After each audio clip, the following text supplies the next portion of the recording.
just for those of you who don't know some of the background here, part of this comes out of the innovation task force that I was part of last fall, and some of the obstacles to interdisciplinary work that were identified there.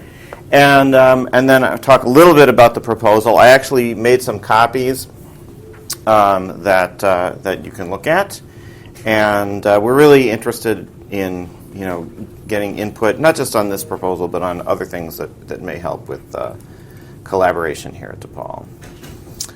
So anyway, for those of you who don't know me, I'm a professor in the School of Computing.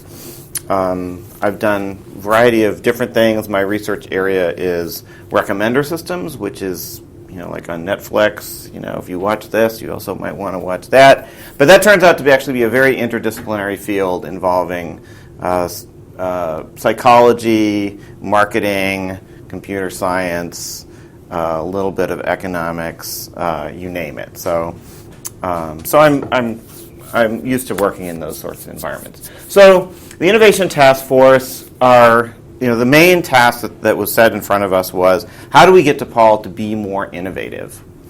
What are the obstacles to that? And in particular, there were two areas. One was curriculum, and the other was delivery of courses. So there was a lot of discussion by part of the group on online and various models and stuff like that. But I was involved more on the curriculum side. And one of the really interesting things that happened, the very first time we met, Ray Whittington, who's the dean of the College of Business, was the chair. And the first day we met, he put up a slide like this, and he said, this is what faculty are like. Okay, so you got to have faculty. But they're really expensive. They're a long-term investment. You buy a plane and you're stuck with it, for a long time. And you've got to fill the seats, right? So the plane has to fly. Every time somebody, you offer a class, you want to stuff as many passengers in there as you can so that the route is profitable. Don't feed them. Yeah, you gotta minimize the frills associated with delivery, but you gotta fill the seats. But there was some interesting subtext associated with this analogy, I thought. So, of course, the plane is this passive object, goes wherever the airline tells it to go, so it doesn't have any agency of its own. It depreciates over time. The seats wear out. It's got lots of maintenance required, and eventually has to be replaced with a newer model. The other thing is that planes are, of course, fungible, right? It doesn't matter if you fly plane X or plane Y. They have the same capacity. They can fly the same route. Nothing matters about that. And the other is that, of course, these are consumers of institutional resources, right? They take the maintenance budget, they take fuel, all of this stuff is required as an input to get the airplane to fly. So this is certainly one metaphor one could adopt for the faculty, but I think it's a metaphor that actually discourages innovation, or maybe it encourages a particular view of innovation. And so I wanted to propose a different metaphor, and this is maybe a little politically incorrect metaphor, but this is an oil well, okay? And with a big oil rig like that, it's still expensive. It's still a long-term investment, but there's some crucial differences in the subtext, okay? And so I think we actually need to think of faculty as the source of energy, the thing that fuels the institution, not the thing that consumes maintenance and other resources. This is what makes things happen. So this is a different kind of investment. And yeah, the oil well eventually runs out, but in the meantime, you want to make sure that you make the most of the energy that it has.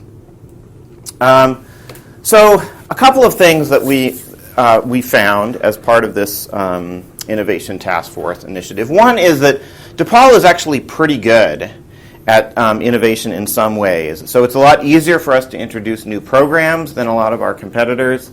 And that when we do introduce new programs, they actually turn out to be pretty successful overall. So a lot of the growth in new students coming to DePaul over the past 10 years have come from programs that didn't exist 10 years ago. But the process of doing that is very much not institutionalized. So individual people who have an idea, champion something, they become the hero of it. They put in a lot of blood, sweat, and tears, and they can make something. You can make something happen. But on the other hand, if you don't have a champion like that, nothing happens. So there's no process for making it happen. And the other thing is that it's very difficult to, even if you've got a new program, to market it effectively, to get the word out, to help make it successful. And again, it requires a lot of individual initiative. Another thing that we found, and that really gets to part of the reason why we're all here today, is that interdisciplinary, especially cross-college collaboration, is particularly hard. So there are a lot of structural disincentives. All of the accounting measures in the institution are based on college, the way we account for students, the way we account for students in classrooms, faculty teaching things, majors, all of this kind of stuff is very centered on the college. And once you start asking this question, it's like, oh, what do we do, across colleges? There's no box for that. There's no way to answer that. It actually reminds me a little bit when we were in Ireland. I was there for a couple of years ago, and on all the forms, there's a question for religion, but there's only two boxes. Right? There's Catholic, Protestant. That's it. Those are the only two religions that you can check off. So it's a similar problem, right? You just don't have a category for all this other stuff that could potentially go on. And then also, in addition to the sort of accounting issue, there's also the budgeting issue, which is when we divide stuff up, we divide it up by college as well. So that means there's nothing left over for anything which is really cross-college. So we felt like this was a problem. It was hard to make headway on this. And in particular, a lot of the things that we might want to do in the future are probably going to look interdisciplinary. And so this is an example. I just pulled this off the web a couple of months ago, and this is 538, Nate Silver's new venture. And so he's looking for a computational journalist. Okay, now this is a job category that I didn't even know existed. I'm sure it didn't exist 10 years ago. And I'm pretty sure that we don't teach people to be computational journalists at DePaul. Okay, there's a lot of other sort of combinations like that I'm sure we don't teach people either. So I think that less and less the individual categories that we have in the institution are going to be the ones that matter in the outside world. What's going to matter is things that our students can go on and do. And I think that's also true for research as well. A lot of the kinds of research that are going on don't as comfortably fit within established categories as they might have in the past. So one outcome of this innovation task force was basically what ended up in the report, which is what the deans wanted, and there were a number of deans on the committee. So they basically wanted associate vice president who would be in charge of this innovation process. They would do market research. Okay, what do people want to get degrees in? They would look around inside the institution. What could we do? And then they would fund the dean to start new programs. And this is a very top-down idea of how innovation works. So we have these administrative visionaries and these faculty worker bees. Okay, but this model in itself is not very interdisciplinary, right? Because it says, oh, we'll give the deans money to do stuff that they need to do. And I actually think that we do need to do that. I think that innovation isn't only going to become, in cross-college ways, but I actually think we're doing a better job inside the colleges than with this cross-disciplinary piece. So this is sort of what ended up in the report.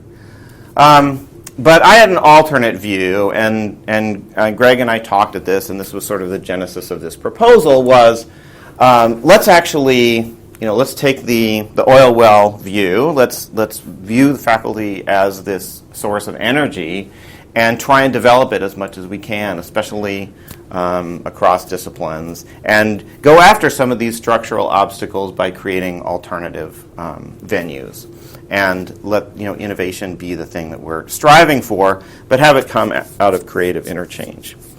Now, the other issue here related to the Innovation Task Force and this whole question is this is not a long-term. This is not like some long-term strategic thing that we can spend a lot of time thinking about. This is a problem right now, right? So our competitive position is more challenging than it's ever been. This was the first year in like 40 years that there were fewer 18-year-olds than the year before, and that's going to keep on being true. So everybody's fighting over the same shrinking number of students.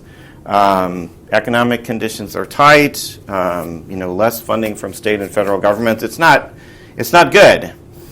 So if we're going to actually use innovation to drive the success of the institution, we can't wait 10 years. We have to be able to do things right away. Okay, so this was the idea, and I've got some copies of the proposal here. So it's called the CRC, the Collaboratory for Interdisciplinary Research, Scholarship, and Curricular Innovation. And the basic idea is to support faculty across colleges to work jointly on research and curriculum projects. And I'm not going to go into all the details of the proposal. I'd be happy to talk more about it. But I think for this audience, what's really important are these the principles. Okay, and I think maybe this would be a good place to discuss some of these principles. So one principle behind the proposal is you have to break the rules, okay, or relax the rules. You have to make it possible to experiment. So if you want curricular innovation, you have to be able to offer classes that are taught by multiple faculty, that are taught in different places, in different ways, in different forms, on different schedules, on all these things that limit what we can do, because it's got to fit into a particular box and it's got to be in the room scheduling plan and all this stuff. We have to find out what happens if we break those rules. Otherwise, we'll never know. Okay. We have to make time. Okay, this is probably the most controversial part. The notion that it doesn't come for free. Okay. And so if you want people to be able to do stuff, if you want to capitalize on the energy that we can get, you actually have to you have to give faculty time to do that. And so it's not this sort of, only individuals who are doing something heroic or who are, fearing the onset of, their tenure evaluation are the ones who are going to actually, be motivated. The other thing is space. Okay, if you want to work together, you got to be together.